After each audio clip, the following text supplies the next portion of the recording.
अलीगढ़ के सास और दामाद की अटूट लव स्टोरी कई रास्तों से होकर बचती बचाती नेपाल पहुंची और इतनी मेहनत के बाद दोनों नेपाल बॉर्डर से दबोचे गए। इस बीच इन दोनों की कहानी में कई अलग अलग एंगल निकलकर सामने आए। बात अगर कहानी के बारे में की जाए तो स्टोरी की कास्ट में एक सास है, एक दामाद है, एक बेटी है और इस बेटी का एक लाचार पिता है।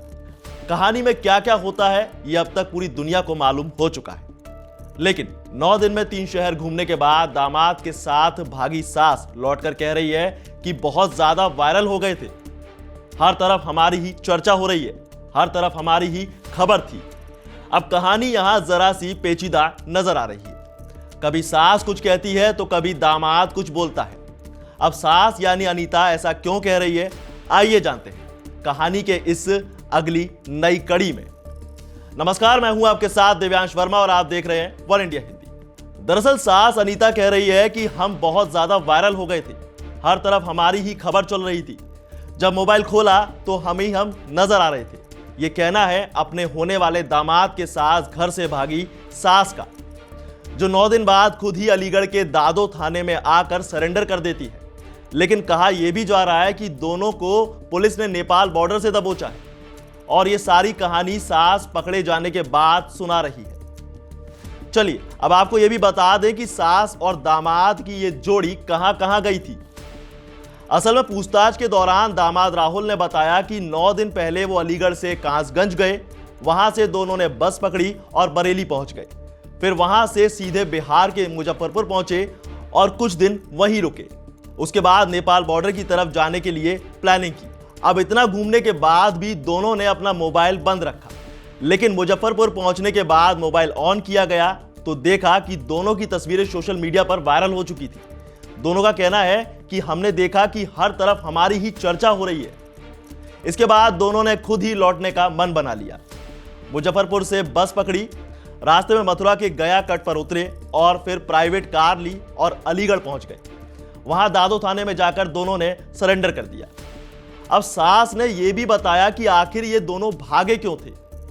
थाने में पूछताछ के दौरान सास ने बताया कि वो कई सालों से घरेलू हिंसा का शिकार थी।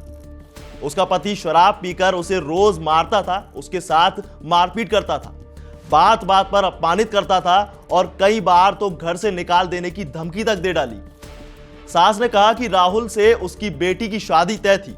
जब जब राहुल का फोन आता था तो कभी बेटी बात करती थी तो कभी मैं, पर इस पर बेटी और पति दोनों को शक था, दोनों को आपत्ति थी। घर में कलेश बढ़ता चला गया। पति बार बार ताना मारने लगा तो लगा कि अब तो राहुल के साथ ही भाग जाना सही है। जब सब कुछ बर्बाद हो ही रहा था तो उसने वही किया जो उसे सही लगा। इधर राहुल ने भी पुलिस के सामने बयान में कहा कि वो अनीता को पहले से जानता था, क्योंकि उसकी सगाई उसी के घर में हुई थी और वो मानता है कि जो हुआ वो सबके लिए चौंकाने वाला है, लेकिन उसने ये फैसला उसी के कहने पर लिया है। राहुल ने कहा कि वो मुझसे बात करती थी, रोती थी, कहती थी कि अब जीने का मन नहीं है। मुझे लगा कि अगर मैं उसे ऐसे छोड़ दूंगा तो कुछ गलत कर सकती है, इसीलिए हम दोनों ने साथ जाने का फैसला कर लिया। वहीं कहानी में बड़ा ट्विस्ट निकलकर सामने यह आया है कि खुद थाना प्रभारी ने बताया कि अनीता देवी और राहुल दोनों बालिग हैं और उन्होंने खुद आकर सरेंडर किया है। इधर सीओ का कहना है कि अब महिला के बयान दर्ज कराए जाएंगे और उसी के आधार पर आगे की कार्रवाई होगी।